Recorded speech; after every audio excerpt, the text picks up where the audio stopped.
Subhanallah, wali-wali agung ternyata banyak yang Allah beri karomah yang sulit dinalar kepala manusia. Salah satu karomah itu, Allah berikan kepada Syekh Abdul Qadir Jailani. Syekh Abdul Qadir Jailani adalah seorang ulama, wali, dan tokoh sufi yang sangat dihormati dalam agama Islam. Ada sejumlah karomah beliau yang belum banyak diketahui umat Islam. Di dalam kitab Manaqib Jawahirul Ma'ani dikisahkan, bahwa salah satu karomah super Syekh Abdul Qadir Jailani adalah bisa menghidupkan orang mati. Peristiwa ini bermula dari perdebatan antara orang Nasrani dan orang Islam soal keagungan Nabi Muhammad SAW dengan Nabi Isa alaihissalam. Menurut orang Nasrani itu, Nabi Isa bisa menghidupkan orang yang telah mati. Syekh Abdul Qadir Jailani pun mengatakan kalau dia bisa menghidupkan orang mati meskipun bukan seorang nabi. Suatu saat, di hadapan orang Nasrani itu, Syekh Abdul Qadir membelah kuburan dan menghidupkan orang mati. Hal ini tentu membuat orang Nasrani itu melongo dan tertakjub akan karomah wali Allah itu. Kemudian seketika, orang Nasrani itu memutuskan untuk masuk Islam menjadi mualaf. Karomah Syekh Abdul Qadir Jailani yang kedua adalah buah apel yang jatuh dari langit. Dikisahkan, dahulu ketika Al-Mustanjid seorang Khalifah Abbasiyah datang ke rumah Syekh Abdul Qadir Jailani untuk meminta nasihat. Dia juga meminta buah apel langka di tanah Irak untuk menenteramkan hatinya. Melalui tangan Syekh Abdul Qadir Jailani, apel itu lalu jatuh dari langit ketika dia menengadahkan tangannya ke langit dan memohon pada Allah Subhanahu wa Ta'ala. Hanya saja, apel untuk khalifah tercium bau busuk dan banyak ulat saat dikupas, sedangkan untuk Syekh Abdul Qadir Jailani beraroma harum dan manis. Rupanya, bau busuk itu muncul karena dijamah oleh tangan seorang zalim, sedangkan wangi harum itu karena dari tangan seorang wali Allah. Karomah Syekh Abdul Qadir Jailani yang ketiga adalah bisa menghidupkan hewan yang mati. Kisah ini terdapat pada kitab Jami'u Karamat Al-Auliya.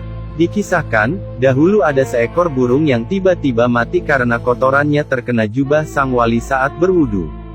Melihat hal itu, Syekh Abdul Qadir Jailani membersihkan jubahnya dan memberikannya pada fakir miskin sebagai tebusan burung yang mati. Beliau juga bisa menghidupkan burung dan ayam yang sudah mati dengan karomahnya.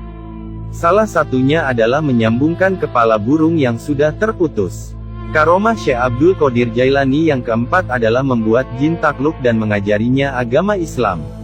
Dikisahkan, ketika wali asal Iran itu diikuti jin saat berada di sebuah padang pasir tandus.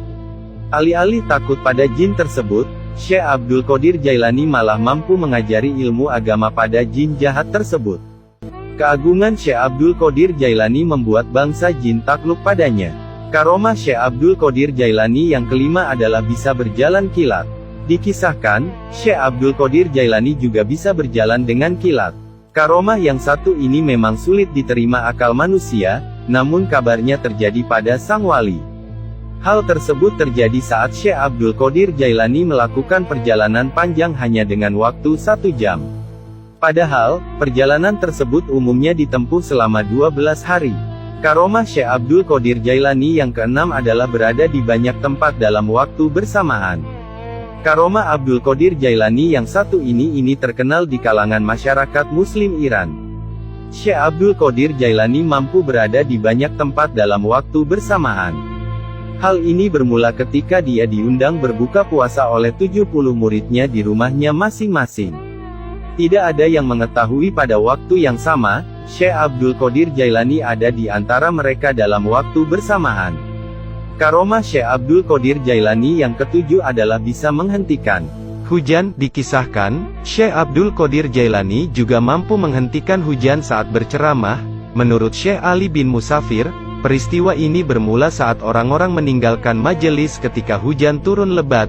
Namun, dengan karomah Syekh Abdul Qadir Jailani, hujan lebat itu berhenti saat dia menengadahkan tangan dan kepalanya seraya berdoa, Subhanallah, semoga kisah karomah para wali ini bermanfaat, dan bisa meningkatkan rasa cinta kita kepada orang-orang sholih amin.